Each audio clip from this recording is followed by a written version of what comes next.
Well, good afternoon, Lake Norman, and welcome to Town Talk. We're coming to you live from WSIC, the Real Talk studio nestled on the banks of beautiful Lake Norman, streaming worldwide from Barcelona, Spain to Bamberg, South Carolina.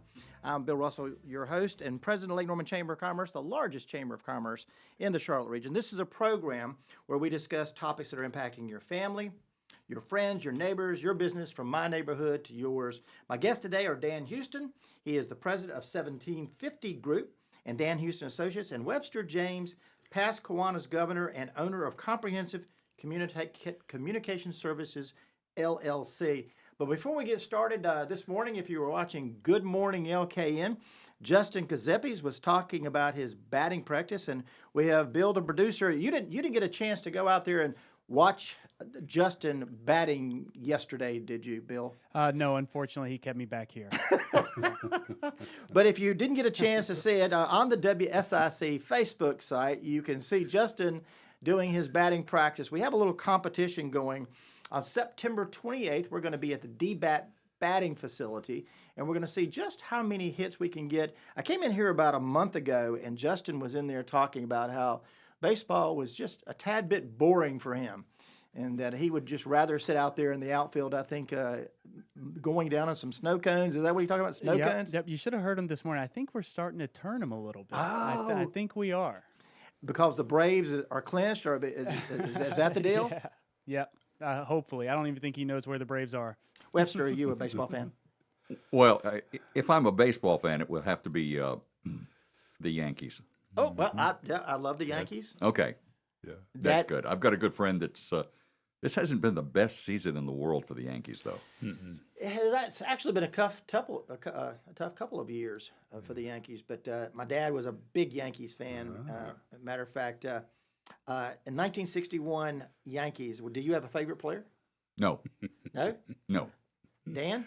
Yeah, I'm a Yankees fan too. Since I grew up in New York City, then I got to go with Roger Maris. Roger Maris? Yeah, and that's in Oh. Elston Howard.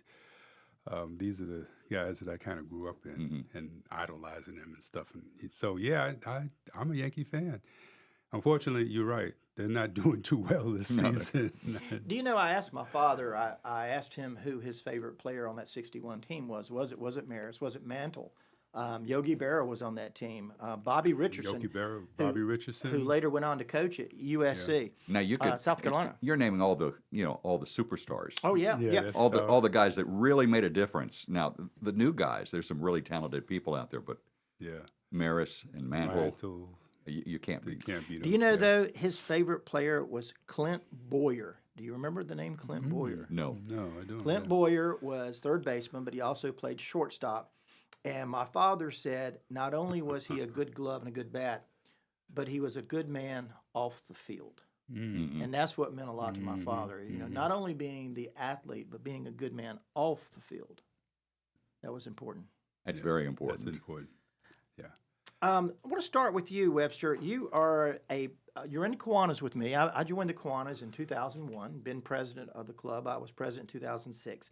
But you've been in Kiwanis quite a while and been the governor of our Kiwanis organization. But for people who are unfamiliar with what Kiwanis is, what is the Kiwanis organization? Well, we have a positioning statement that we use. It's Kiwanis being a global organization of volunteers dedicated to improving the world one child and one community at a time, and that kind of encompasses what we do.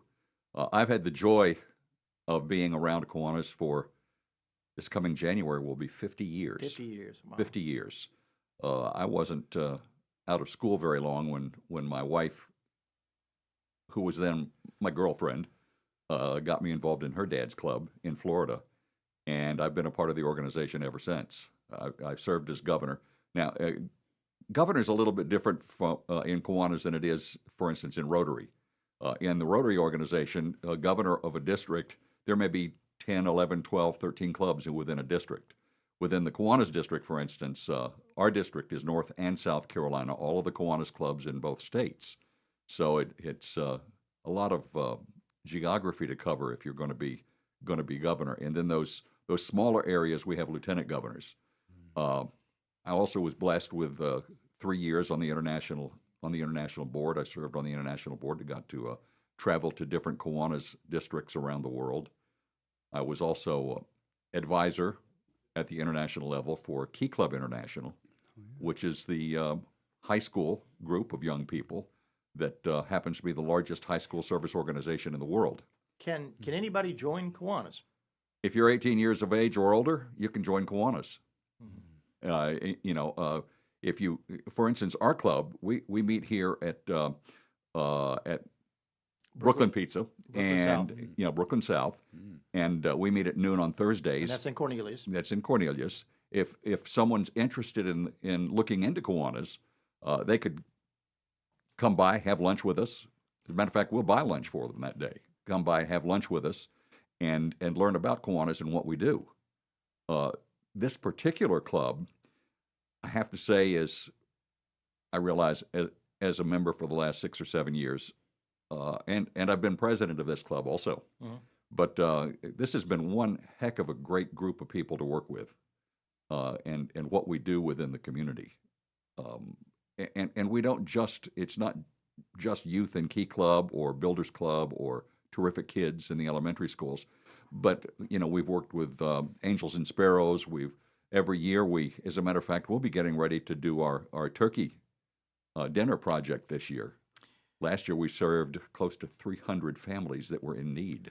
Yeah. Wow. Dan, have you been involved in any of civic organizations, Rotary, Kiwanis? Oh yeah, Rotary, right down here in North Town Golf Course. Yeah, I spent probably about 2 years with them. And, so we share, we're kind of sisters or brotherly organizations. Absolutely. So it's been, what's really great about the organizations, I think, is that, the emphasis on helping folks and getting volunteers into doing something they wouldn't ordinarily do by themselves. And, you put that compounding interest together at that human level, then you find out that people are going to be doing a lot of great things. Mm-hmm. I mean, I was amazed at how many different projects that we did. In fact, while I was a member, I went down to the Bahamas and had the meeting in Nassau, Bahamas with the Rotary Club. That was a real highlight because they welcomed me like I was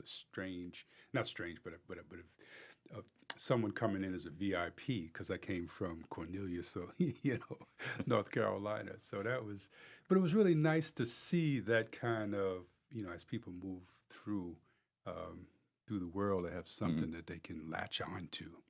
You know what I'm saying, Bill? And you were in the Northstone Club down in Huntersville. Yes. And how long did you do that? Oh, close to about 2 years. Yeah. For those listening, the Northstone Rotary Club meets every Thursday, 7:30, at Northstone Country Club. Mm-hmm. So, and I'm Webster.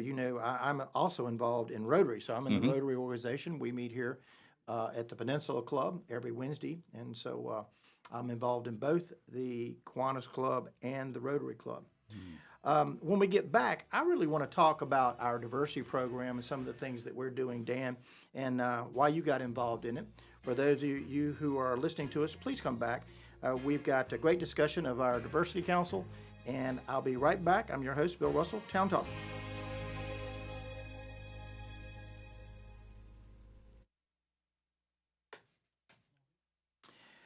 For those of you who are streaming with us on any of our streaming channels on WSIC, or we're on YouTube, we're on Facebook, we're on Instagram, we're on Twitter, or now called X. I'm not really sure about that.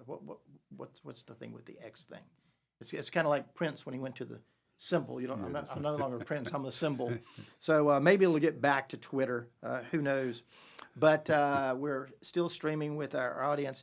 We've got our Business Expo, and I heard the commercial right before we actually went into Town Talk talking about it.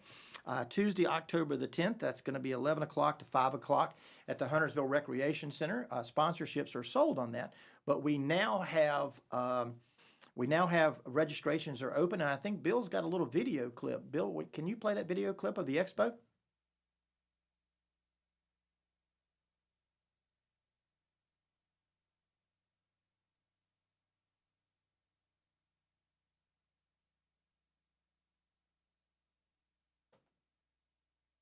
Can't hear it. Nope, can't hear it. But it's good video.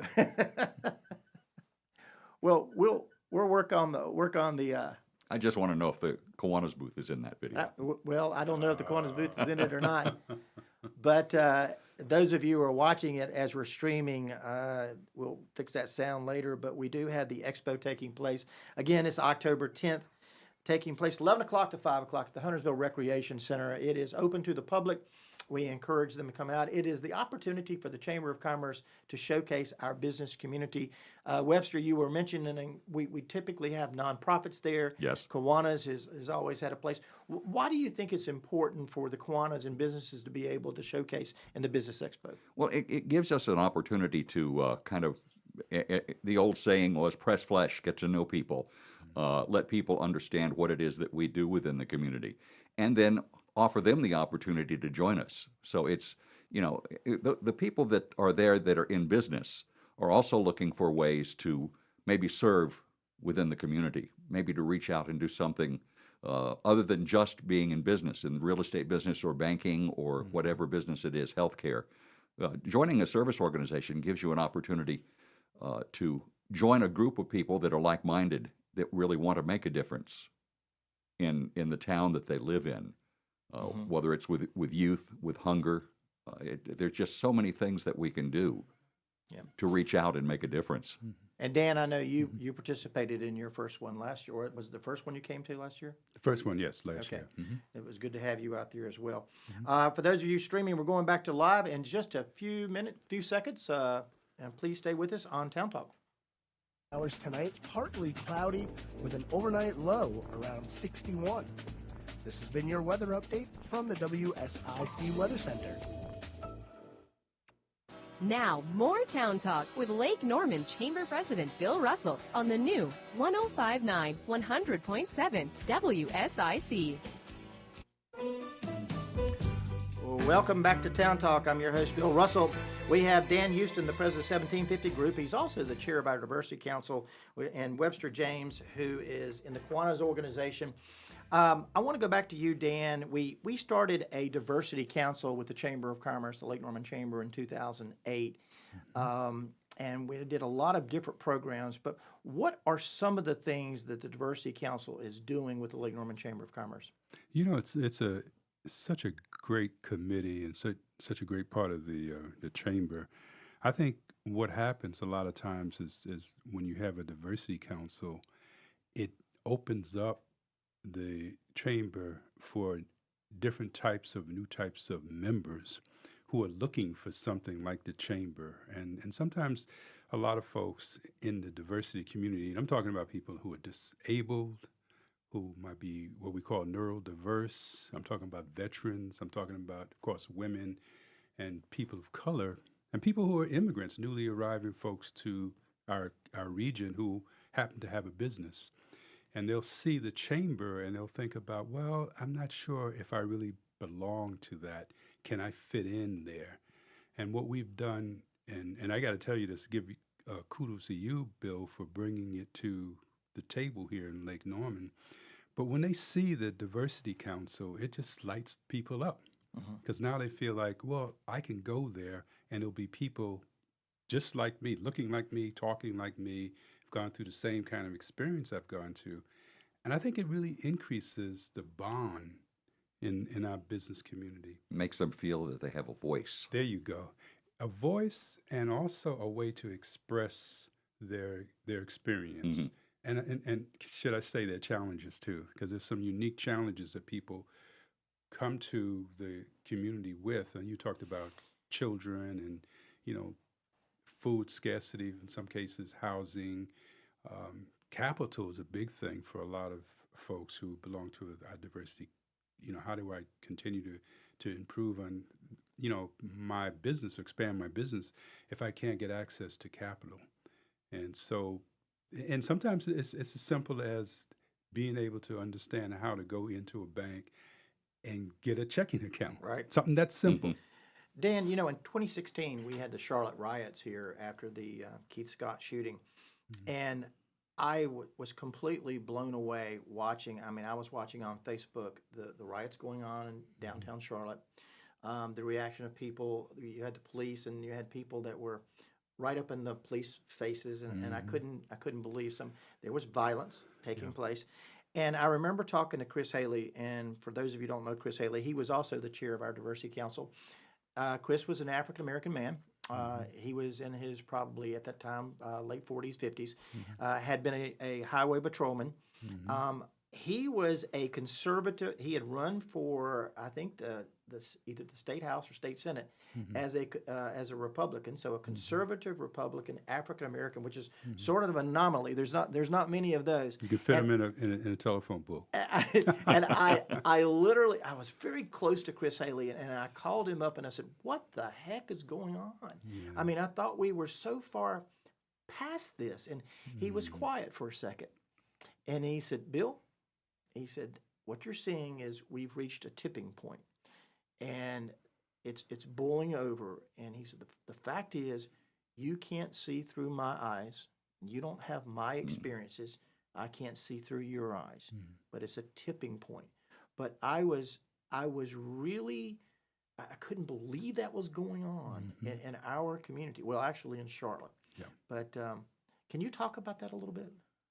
Yeah, I mean, I like that metaphor, the tipping point, because you reach a certain point where things can go either way, and I think that when we think about how do we look at change, and how do we look at conflict, and how do we look at violence, and sometimes there was a very I was trying to think of his name now, but anyway, he said that the violence is usually the megaphone of the oppressed, which essentially means that, we've tried different areas. We tried voting, we tried getting more education, we tried to have more businesses, and yet people still see us as kind of a second-class citizen. So then you find, particularly the youth, and I have to say that the youth will say, "Well, Dan Houston, you're an old man, and you've been around for a while, and you want to keep things. You want to do collaboration. You want to build things. You want to make sure people understand your perspective, and you're patient. You take time for that. We're young. We're not all that patient anymore." And so I think a barometer of the society in many cases is how teenagers and young people feel about what's happening to them. It's almost like what Generation Z is doing right now in this country and changing the whole face of the workforce. Young folks back then in 2016 really began to look at what their options were. And they thought the tipping point was to show that we want to have an expression. We want to be part of the society. And the only way you're going to let us in is for us to really yell and scream at folks. These young people are frustrated. Frustrated. Frustrated. They feel like they're knocking at the door and nobody wants to answer. Right. And even people like me, and that I talk to them, I go down and I spend time with them, and they'll look at me and say, "Okay, Dan, we respect you, we want to listen to you, but there's some different things that we might want to do here." And I think that sometimes my role is to translate to what the young folks are saying to people who are my peers. And we begin, and so we have a good dialogue. There's been a lot of discussion since then about what we call having crucial conversations. Right. And Bill, you were really instrumental in bringing a couple of people on, myself included, to have a crucial conversation about race and about violence and about progress in the society. And I think we need to continue to have those crucial conversations because people are listening. It's funny. We I think it was Dan that had this. We had this conversation with several people sitting at the table, and he said, "Okay, Bill, if a black man and a white man walk into the room at the same time, and you have a retail shop, which one are you going to wait on?" I said, "Well, which one came in first?" He said, "Well, that's not the question." Okay, they walk in at the same time. At the same time. I'm going to say, "Can I help either one of you?" And he was like, "You're not playing the game right." But I've got a question for you. But first, I want to go back over here to you, Webster, because I was reading your bio, and you're a Catholic deacon. What is a Catholic deacon? Actually, a Catholic deacon is a member of the clergy in the Catholic Church.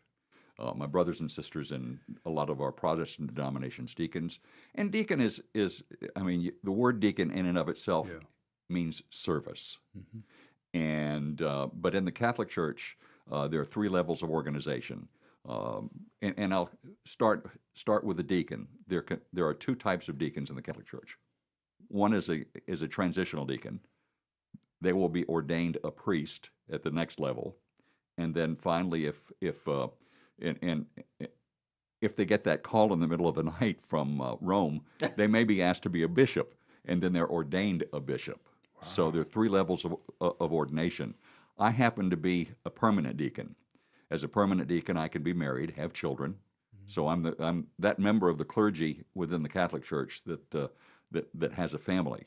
And we're talking about the things this afternoon that you're asking Dan, I think, are very important for us to look at spiritually also. Where are we and what do we do?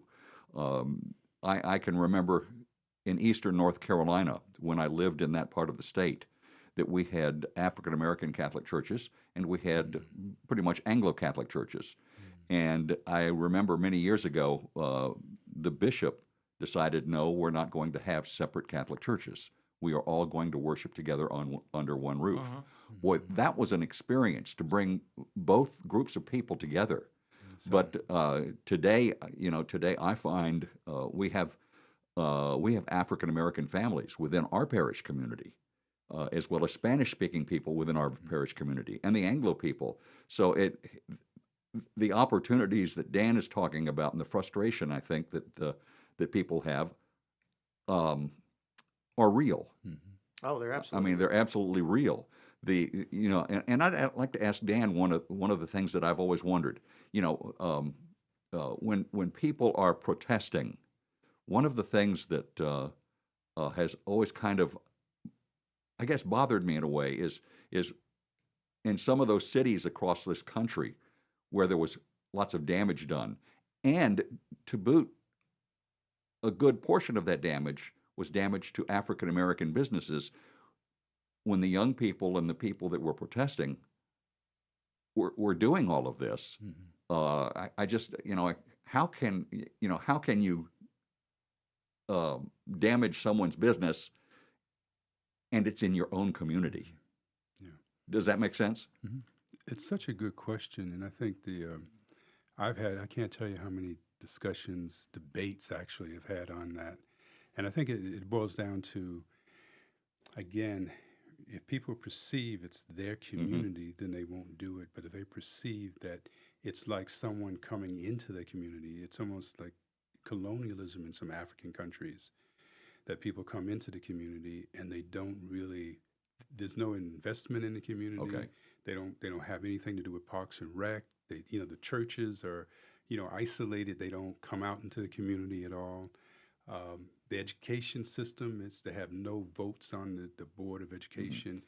So they don't perceive that any of this is actually part of their existence. I'd like to continue this when we get back, because you've used one word that's important. We got about 10 seconds, and when we get back, we're going to talk about faith, and we're going to talk about the Diversity Council, and we'll get back to the Kiwanis. So stay with us on Town Talk. I'm your host, Bill Russell. Please come back and join us.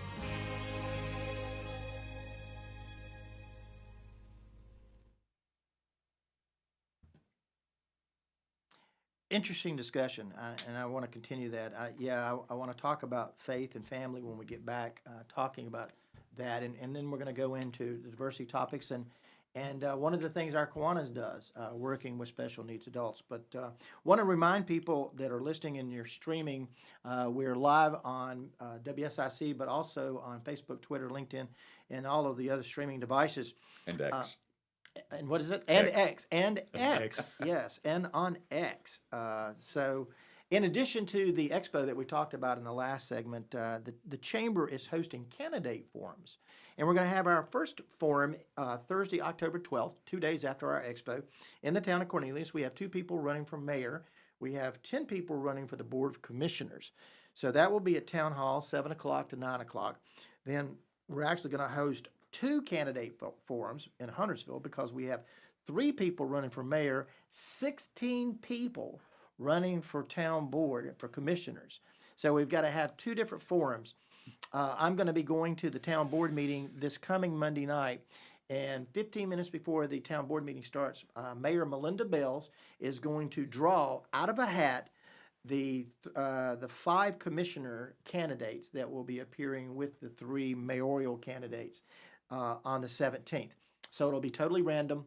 So whatever is, and we're going to have that at the town hall on 7 o'clock to 9 o'clock. It is open to the public. Justin Kazepis, who is the owner and general manager of this station, he is going to be our MC. Questions come from the floor. They'll be passed up on index cards, and Justin will moderate the particular event. So we're going to have WSIC in a huge presence. They will have it on their streaming devices and all of their social platforms as well. Tomorrow, Dan, we've got a huge event. What's tomorrow at noon? Tomorrow at noon, we have the Diversity Champions Luncheon. Right. And where we're going to really, I love the celebration of people who are doing diversity, equity, and inclusion work. And so we have 3 entities. It's 3 or 4? No, 3. It's 3. Well, it's 3 this time, yes. 3 this time, yeah. 3 entities. Remember who they are? The individual person. And that's going to be? And that's going to be, don't tell me. God. From Ada Jenkins. CEO. So what now? The CEO. The CEO from Harold Ada Rice. Jackson. Harold Rice. That's it. Okay, Harold I told Rice. you. I'm sorry. No, I'm glad you did. I didn't play the game. I just had one of those The mind corporate things. winner is The corporate winner is the greenhouse.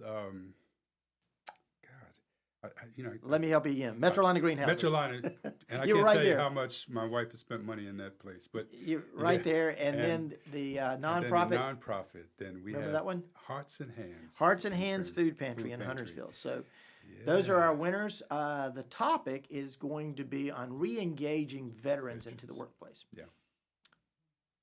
Some people don't think about veterans as being a diversity topic, but it absolutely is. So Beth Bledsoe with MSC is actually going to be our speaker.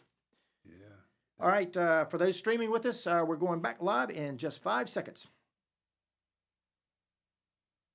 On the new 1059 100.7 WSIC.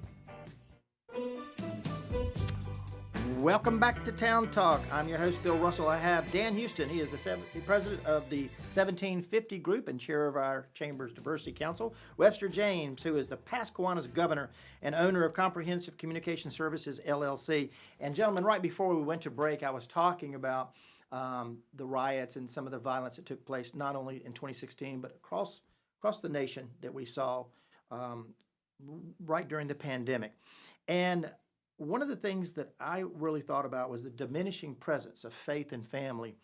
And I spoke about this, and I had one of our elected officials tell me that I was virtue signaling when I talked about things of that nature. But I really believe that a lot of the violence that we see, and of course this is my personal belief, but I think a lot of the reasons that we see the gun violence that take place on college campuses and in the malls, the violence and the riots that we see across the country, I think really stems from the diminishing faith. And there are less people now participating in the church than have been in the past. And I think some of these people who are probably participating in these crimes and this violence come from families who are maybe broken homes, that maybe they don't have a father or a mother. Dan, I want to ask you about that. Do you share that belief, or do you think I might on an island on that? Well, let me do a political thing and pivot a little bit. Okay. And the only reason I want to do that is because I think my belief is we have this whole movement going on in this country called diversity, equity, and inclusion. It's the DEI movement. And the core of that DEI movement is to make sure that families have a decent and manageable income to live and support their families, have decent housing, decent medical care. And what happens is if you find out that, in fact, we talk about Maslow's hierarchy, and part of that hierarchy is that people have to have clothes, shelter, food. If they don't have that, they can't move up that scale at all. And what happens a lot of times is this: if we have a D&I movement that begins to open the door in industry, and this is what we do, the kind of work we do with organizations and businesses, if they open the door and they provide things like representation. So we have in our community, for example, in Lake Norman community, if you have a population that's 9-10%, let's say African American, for example, that what we want to do is to make sure that those folks have a decent wage, decent income, so that they can afford decent housing, not just any old housing, but decent housing. I think if we begin to look at it and not necessarily, this society has such a hold on what we call punishment and crime reduction. And what we should do is have more emphasis on how do we increase people's basic Maslow need to survive. I think what we'll have is we'll have a more intact family base. Fathers and mothers and two-parent families would stay together. Mm-hmm. I think the children, it's a difference if you can go out and play football or soccer and have your parents come to those things. That makes a whole lot of difference for a child. And so those are the fundamentals that I think, and I call it fundamentals in this country, that if we can figure out a way to spend more time and energy in those fundamentals, I really believe the crime in certain communities, gun violence included, would diminish. Now, will it go away or not? I don't think so, but diminish it if I have someone. I had a father. I'm sorry. My father left our family when I was pretty young, and my mother died when I was young. So I was raised by my aunt and my uncle. And I played sports, and my uncle, who was a breadwinner, and he made sure we had everything we needed, never came to one of my games. Never. My daughter played volleyball, and I was at every single one of her games. And I could see how she lit up, and she got involved in the volleyball game, and she talked about it, and she hung out. Check this out. She hung out with other kids involved in sports and volleyball. My father, of course, died young or left left when I was younger, and my uncle never came. So I never shared my experience with them on the court. And in fact, I even hung out with guys that I shouldn't have hung out with. So I guess what I'm trying to say is that if we can figure out, put more emphasis on what I call the fundamentals of life, then the stuff that we're really worried about, instead of trying to, I say this, I always get in trouble with my police friends. And I have a lot of police friends, and instead of us trying to police ourselves out of these problems, I think we'll have a greater impact on society as a whole. Well, going back to the faith issue, though, you look at the black church, and it was absolutely the heart of the civil rights movement in the 60s. You look at all of the civil rights leaders, they came out of the church. So my concern or question is, what is the future if we're seeing less people participating, whether it's the African American church, the white church, the church in general? What is the future of this country? You have a response? Everything that Dan is talking about can be connected to our faith. We need to understand that the problems that Dan is referring to, housing, a decent wage, somebody coming forth and wanting to have a better life for themselves. Base that on faith. Our good Lord created us in His image and likeness, and here we are. And I think we need to realize that each of our denominations, each of our churches, understand clearly that God wants us to be able to provide for our families ourselves. We need to have that opportunity to be able to achieve the things that we want to in our lives. When there are roadblocks that are put in front of us in being able to achieve those goals and those opportunities to give our children something that maybe we didn't have growing up, when there are obstacles in front of that, we get frustrated. And then what do? We don't know where to turn or how to turn. Yeah. And the unfortunate part about this is that we have, in a lot of our churches have declined in membership. If we would work on two things, on our faith in Jesus Christ, our faith in God, our Creator, no matter which religion we belong to, whether we're Catholic, whether we're Protestant, whether we're Muslim, if we look at the positive things within each of our faiths and become closer to our Creator, that in and of itself can help solve problems. One-parent families don't work. Yeah. I mean, people need to be able to look for something. Mm-hmm. And you know what? It's interesting too, because I'm kind of a half glass full kind of guy. Yeah. And what I've noticed and the nonprofits and how the nonprofits are now collaborating with churches and doing it this way.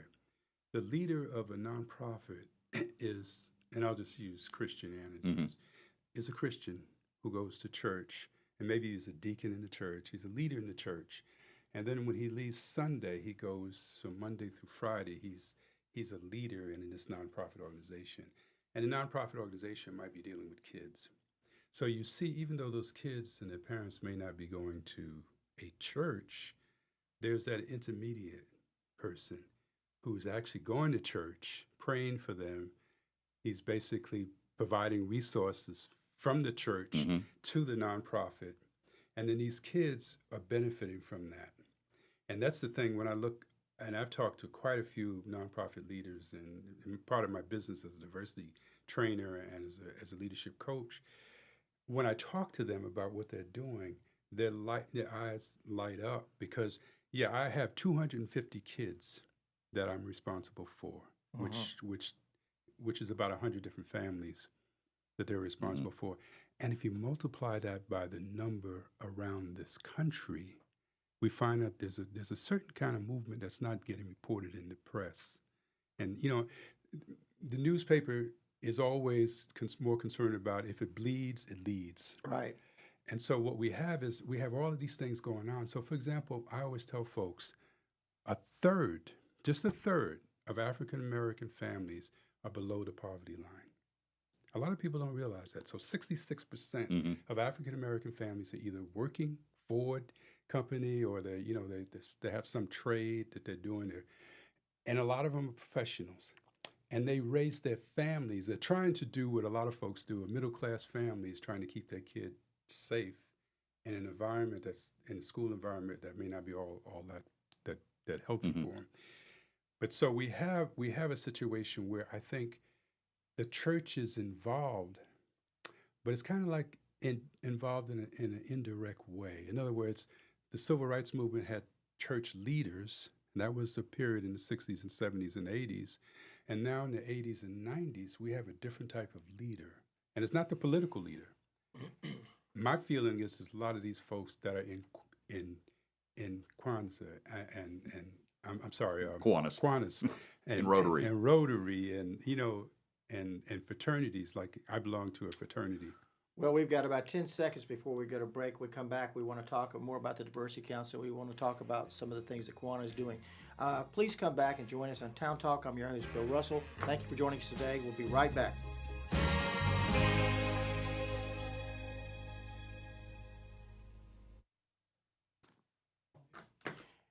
Powerful discussion, guys.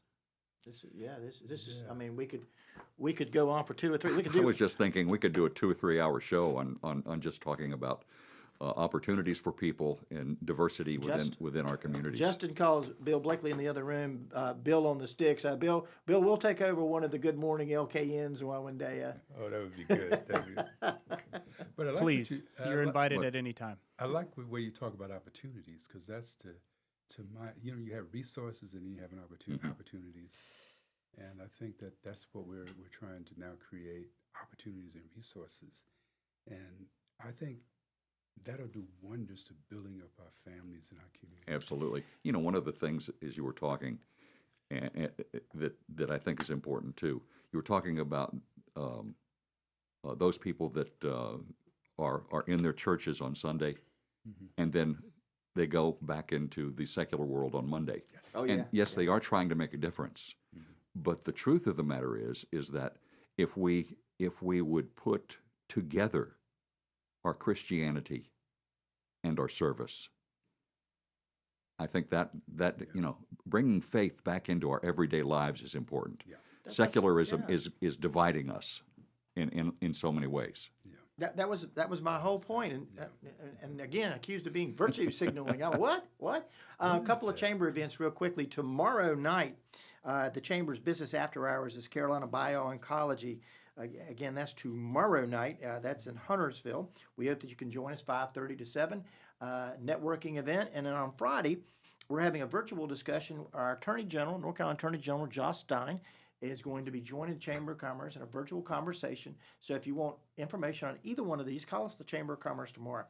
Our Leadership Lake Norman, which we've been talking about for a couple of weeks, is completely filled up, and we're having a reception tomorrow night, starting that.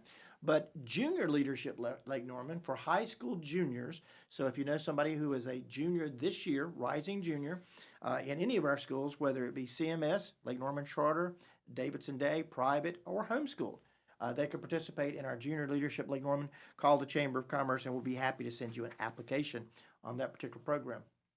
We got 60 seconds left. Business after hours. Why is networking important to a business in 15 seconds? In 15 seconds, to create those personal relationships that are so important in business. Because after all, success is what we can do one-on-one, working together in creating that trust and that openness together. Really good, Webster. Okay, those of you streaming with us, we're going back live in just 15 seconds, I believe.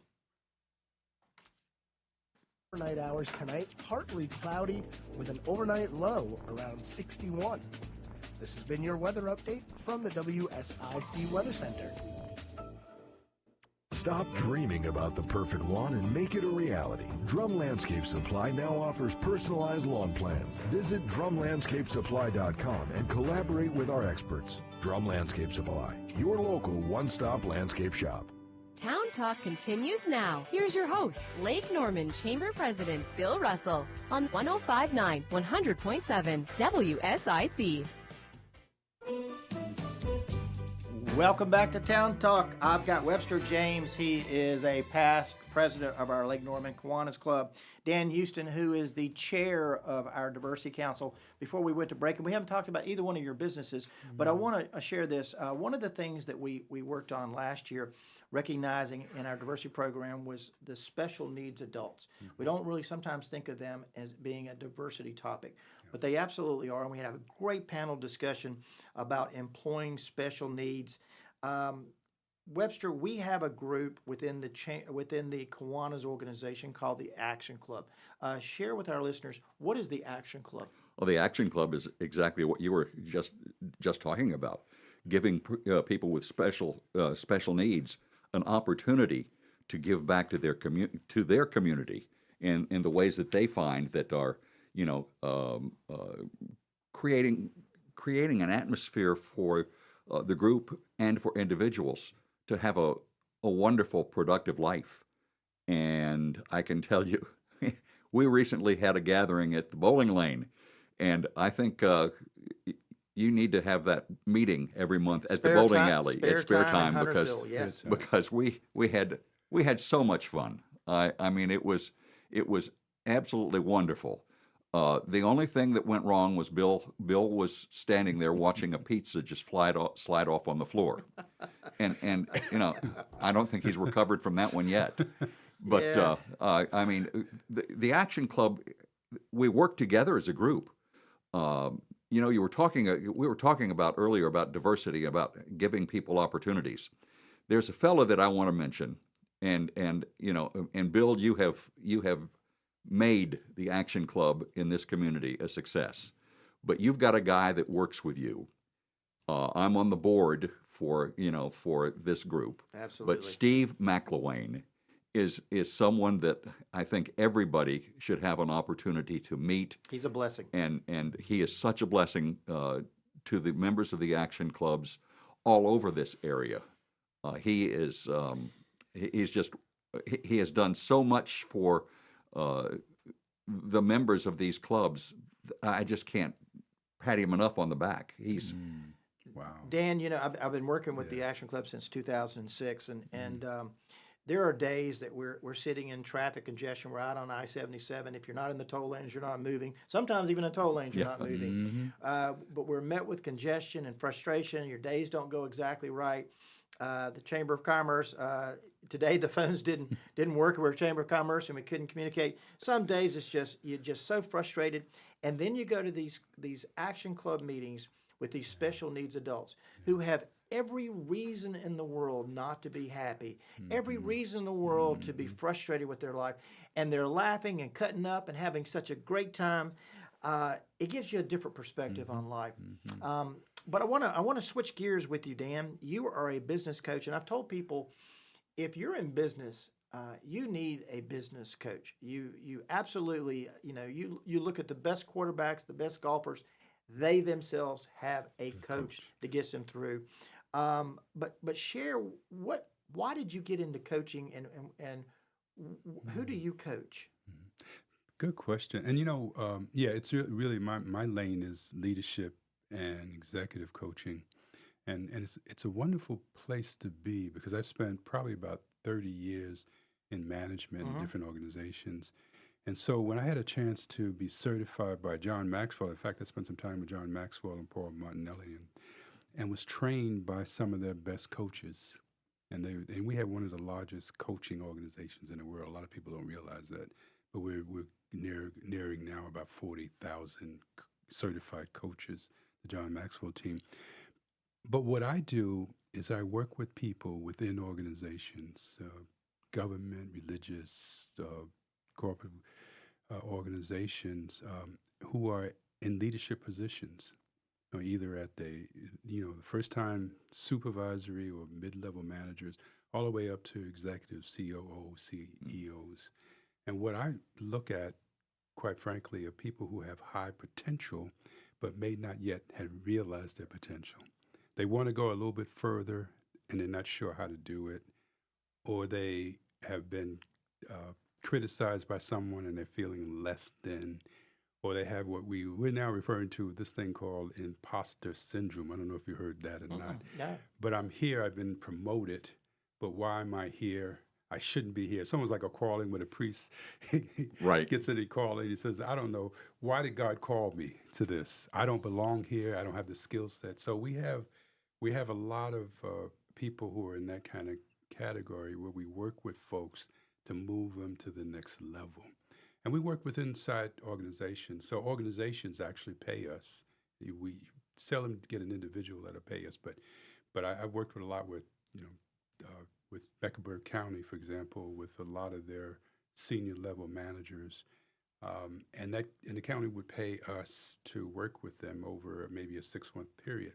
But I tell you, what's really satisfying with that is that sometimes I'll get someone who's not sure about where they should go, and are actually thinking about, and in fact, two of my coaches, when I started coaching them, they were revising their resume. And both of them at this particular time are now in senior level positions. They got promoted since we started working together. And so some of the problems are just simply communication problems, how to communicate with someone. Some of the problems is what we call a command control management style, where it's my way or the highway. Oh boy. And a lot of people resist that. And so we have a world now, and I'll say this and I'll move on, but we have a world that we're just coming out of a pandemic, and the workforce is a lot different. So what we need is leaders that can deal with developing those workers, deal with those workers' anxiety, and deal with change, because that's what's coming. Change is a big thing. Big thing. How are you working with some of these people to deal with things like teleworkers, people that want to work from home now? That's a real big thing. And what we're finding out is that, it took us a while to get there, because a lot of the people, say my age bracket, you come to work, I want to be able to look at you, I want to be able to make sure you're doing your work, you sitting at your desk doing the work. And what we're finding is that some of these folks in my generation have now loosened up and have come up with a hybrid. Right. And so they stay home part of the time, they can come to work I do part of the time. I do have an interesting quick story to say. Go ahead. I have a friend that manages a Class C FM radio station down in the eastern part of the state. As a matter of fact, I was the original leader, so to speak, of that particular property. And during the pandemic, the owner of his company called him one day and said, "Tony, how are you dealing with this? Your salespeople don't come in every day. They have to work from their homes." And Tony answered him, because this station covers the entire eastern part of the state, Goldsboro, Greenville, Kinston, New Bern. He said, "We've been doing this for 15 years. Dan, And he's been trusting him for 15 years. Absolutely. I think I picked up my first John Maxwell book about 20 years ago, but and I'm probably going to get the name, but The Irrefutable Laws of Leadership and The Irrefutable Laws of Teamwork. Those were the first two. And I mean, and now I probably have right at 15 or 20 John Maxwell books at home on my bookshelf. Is there a favorite John Maxwell book for you? Yes, it's called The 15 Laws of Invaluable Growth. That's 15 Laws of Invaluable Growth. I've taught that. I can't tell you how many times. I've actually taught it in a prison. I had a 6-week mastermind in a prison where these inmates came every week. They came and we went over that book. But I've taught it. I've done masterminds on it. It's like my go-to book for what we call personal development. You read that book, and it just changes your world and how you look at yourself, how you look at pain, how you look at things like stretching. I call it the law of the rubber band is one of the laws that I love in that book. And essentially the law of the rubber band says, if you don't have tension between where you are and where you want to go, then you're not going anywhere. Oh, that's so true. That's true. Can I was do gonna a ask quick you sales job here? I was going to ask you your favorite John Maxwell book, though. No, I have something more important than John Maxwell right now. Well, tell me. On October 2nd, the Kiwanis Club of Lake Norman is having their golf tournament, and we're doing it this year in Mooresville. It's a shotgun start. It's at 2 p.m., and if you want to get a foursome together, you can call our president, Gary, and his number is, I love this one, Gary's number is 404-917-4751. Had to get that in, Bill. Yeah, you'd have been like the rubber band right out of the club if you hadn't mentioned the golf tournament. Is there a favorite John Maxwell book? No. All of them are great. Yeah, everything. They really are. I got to ask you, I know we got about 1 minute left. You have coached more than 20 child welfare mid-level managers. Talk about that. Well, okay, that's a real good point. Where do I start with that? But, just in terms of the time we have left, but these are folks that deal with real critical issues, go out and they deal with folks in poverty, broken homes. I mean, it's tremendous amount of stress on them. So the leadership position is really important because the leadership deals with compliance issues, government regulations, but they also have to deal with how to develop workers that are going to be able to do that job and do it well. Dan, I want to tell you on behalf of the Chamber of Commerce, you've been our diversity chair now for a couple of years. I really appreciate the job that you've done, continue to do. And Webster, you and your wife Celia, you are true blessings and treasures with our Lake Norman Kiwanis Club. Thank you. Want to remind everybody, if it's Wednesday afternoon, we're talking about our towns on Town Talk, WSIC. We'll see you next week. Like the music, Bill. Sounds great. The new 105.